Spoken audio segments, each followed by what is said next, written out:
Hello students. So हम chemical kinetics और solution chapter cover कर चुके हैं। अब हम नेक्स्ट स्टार्ट करेंगे इलेक्ट्रोकेमिस्ट्री।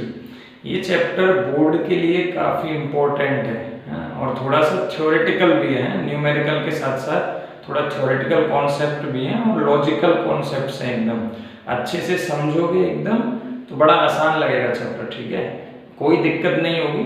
थोड़ी सी दिक्कत होती है लेकिन उसके लिए हम लोग हैं। ठीक है, तो अब तुम्हें कोई भी दिक्कत नहीं होगी। इलेक्ट्रोकेमिस्ट्री स्टार्ट करते हैं। देखो जैसा कि वर्ड से दिख रहा है इलेक्ट्रोकेमिस्ट्री कैसे बोलेंगे। एक पार्ट क्या है बेटा इसका, इलेक्ट्रिक या इलेक्ट्रिसिटी बोल देते हैं। और दूसरा क्या है, केमिस्ट्री। केमिस्ट्री मतलब केमिकल रिएक्शन। तो एक ऐसी ब्रांच है ये केमिस्ट्री की जो इलेक्ट्रिसिटी मतलब इलेक्ट्रिकल एनर्जी और केमिकल एनर्जी के बीच में रिलेशन स्टेब्लिश करती है। ठीक है, रिपीट कर रहा हूं, इलेक्ट्रोकेमिस्ट्री वो ब्रांच है केमिस्ट्री की जो इलेक्ट्रिसिटी मतलब इलेक्ट्रिकल एनर्जी और केमिकल एनर्जी के बीच में रिलेशन स्टेब्लिश करती है। तो अगर मैं डेफिनेशन बनाना चाहूं तो मैं बोल सकता हूं कि it is a branch of chemistry, it is a branch of chemistry which deals with the production of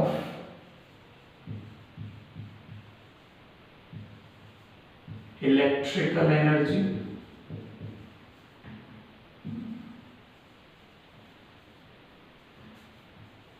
by production of electrical energy by spontaneous chemical reactions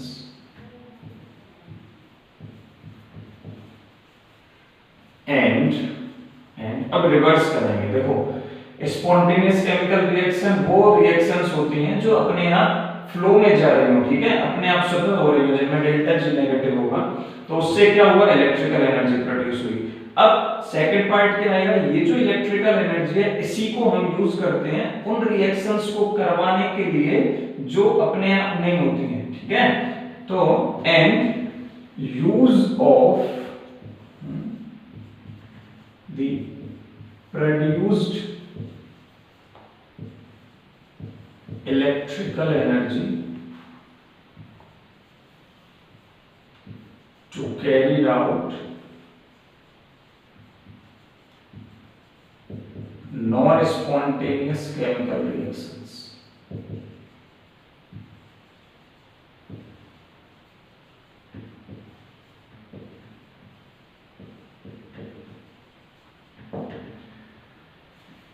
clear?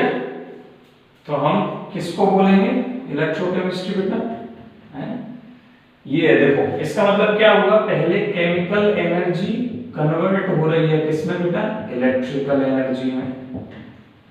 ठीक है, उसके बाद फिर से इलेक्ट्रिकल एनर्जी किसमें कन्वर्ट हो रही है, chemical energy.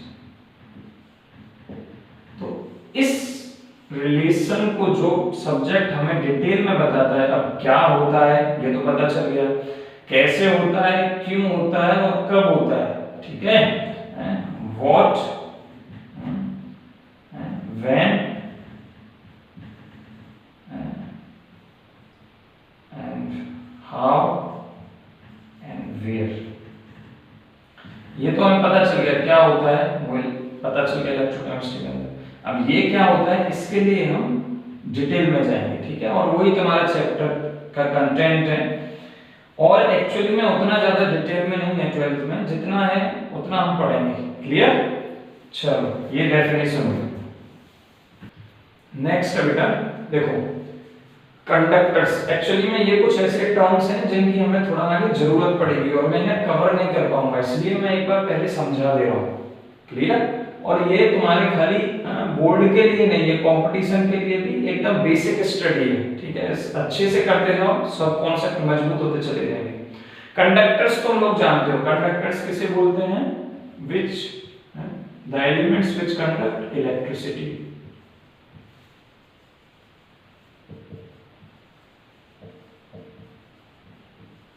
which conducts electricity। Clear? दो तरीके के होते हैं बेटा ये, टू टाइप्स। एक तो होते हैं जिनके बारे में तुम लोग पहले से जानते हो, मेटलिक कंडक्टर, और दूसरे होंगे electrolytic conductor.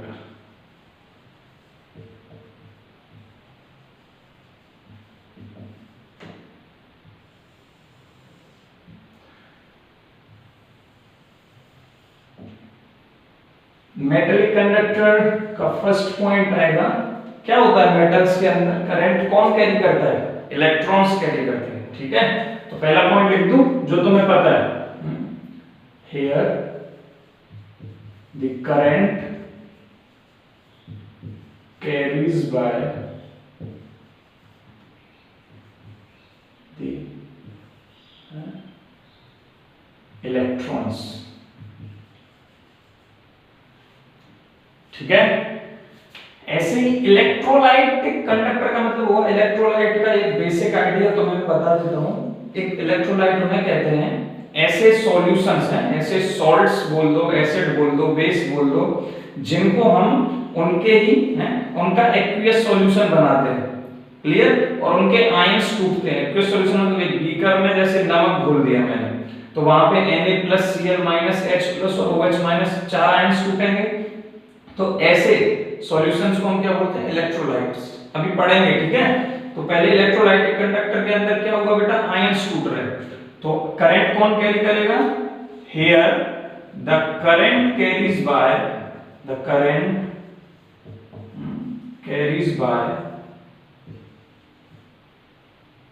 The movement of by the ions, positive हो चाहे नेगेटिव हो, ठीक है। यहां पे क्या होगा बेटा, तुमने देखा होगा सॉलिड वायर के अंदर से अगर करंट कैरी हो रहा है तो कभी भी उसकी केमिकल प्रॉपर्टीज डिस्टर्ब नहीं होंगी। लेकिन यहाँ पे अगर करंट कैरी होता है तो क्या होगा, जैसे एक प्लेट से दूसरी तरफ Na+ जा रहा है मान लो, ठीक है, इधर Cl- जा रहा है, तो क्या होगा, पूरा नेगेटिव इधर आ जाएगा, पूरा पॉजिटिव इधर आ जाएगा, तो यहाँ पे केमिकल प्रॉपर्टीज चेंज होंगी। तो मैं ये लिख सकता हूँ second point, here there is no change in chemical properties, there is no change in chemical properties। और यहां पे बेटा there is change in chemical properties।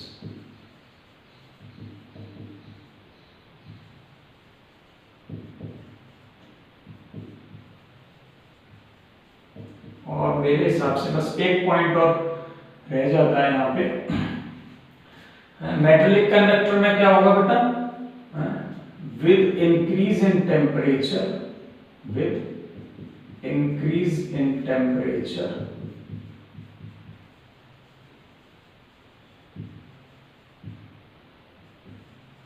Conduction decreases, जबकि यहां पे क्या होगा, विद इंक्रीज इन टेम्परेचर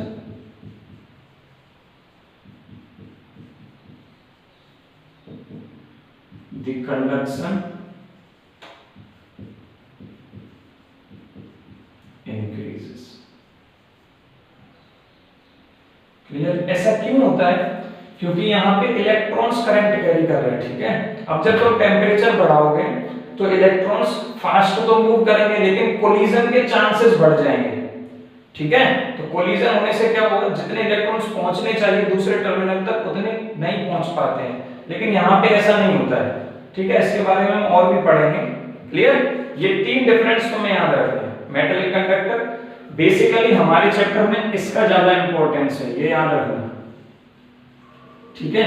यहां से अब मैं मूव करूंगा आगे, चलो next.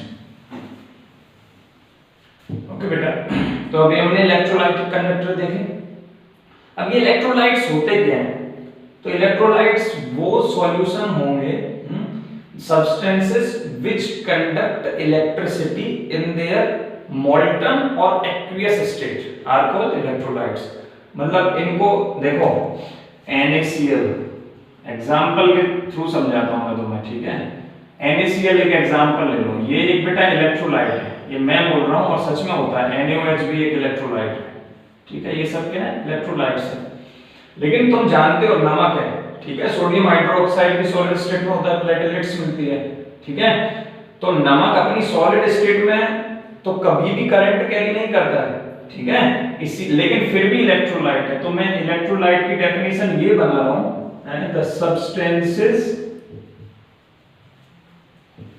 Which conducts electricity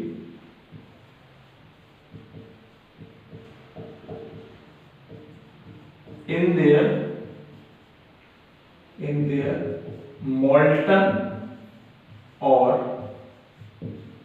aqueous state are called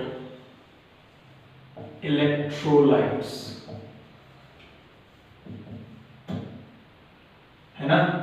और एग्जाम्पल में कोई भी एसिड हो सकता है, एसिड भी हो सकते हैं इलेक्ट्रोलाइट, बेसिस भी हो सकते हैं एंड सॉल्ट्स भी हो सकते हैं, ठीक है? अच्छा, सेकंड क्या है बेटा? इलेक्ट्रोलाइट दो तरीके के होते हैं। There are two types of electrolytes, two types of electrolytes, clear? पहला बेटा स्ट्रॉन्ग इलेक्ट्रोलाइट और weak electrolyte.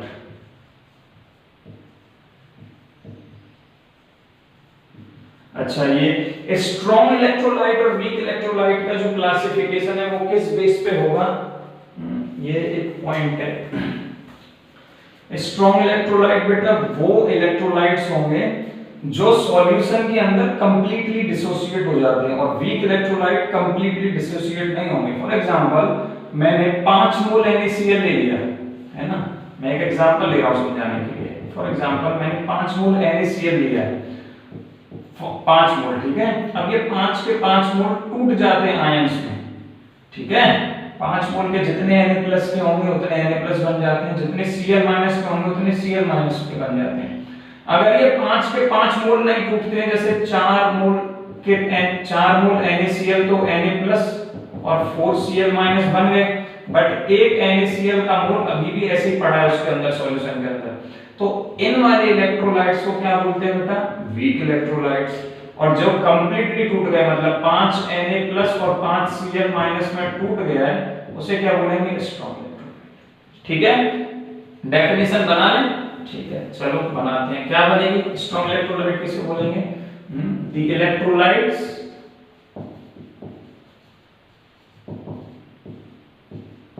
which dissociates into ions completely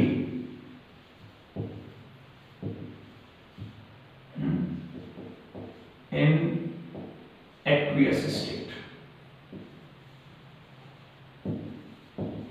या in solution, ठीक है? और यहां पे क्या बनेगी? The electrolytes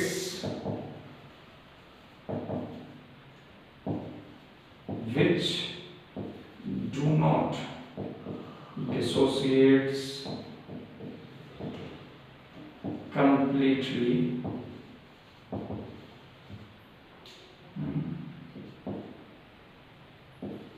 into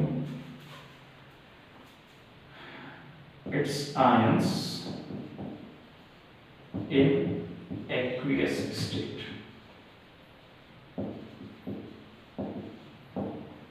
इसमें एग्जांपल कोई भी स्ट्रॉन्ग एसिड ले लो, कोई भी स्ट्रॉन्ग बेस ले लो, और कोई भी ऐसा सॉल्ट ले लो, है? ये सॉल्ट हो गया, सॉल्ट। ये 3 एग्जांपल याद रखना बस,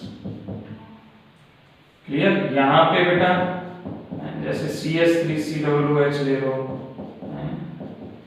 ये एसिड हो गया, NH4OH ये सोडियम हाइड्रोक्साइड बेस हो गया, और एक NH4, हाँ ठीक है इतना काफी है, ये दो हो गए, ठीक है ये दोनों बेस। दो एग्जांपल याद रखो। और शॉर्टकट के लिए तुम्हें एक आइडिया बताता हूं मैं। देखो ये जो स्ट्रॉन्ग इलेक्ट्रोलाइट्स है, ठीक है, इनमें से, ठीक है, जो कैटायन है, ठीक है, जैसे HCl है, NaCl है, NaOH, अब इनमें से कोई भी अगर वहां पे प्रेजेंट होता है तो देख के पहचान जाना है कि इलेक्ट्रोलाइट जो हमारे पास है वो स्ट्रॉन्ग सॉल्यूशन है, ठीक है। जबकि इनमें से कोई भी प्रेजेंट होगा तो ये वीक डिसोसिएट होते हैं, मतलब पूरी तरह से डिसोसिएट नहीं होंगे सॉल्यूशन के अंदर। अच्छा, अब इनके जो डिसोसिएट कितना होगा कितना नहीं होगा उसको बताने के लिए एक दूसरा पार्ट आता है, that is degree of dissociation. Degree of dissociation, जिसे हम बेटा क्या कहते हैं, अल्फा कहते हैं। क्लियर?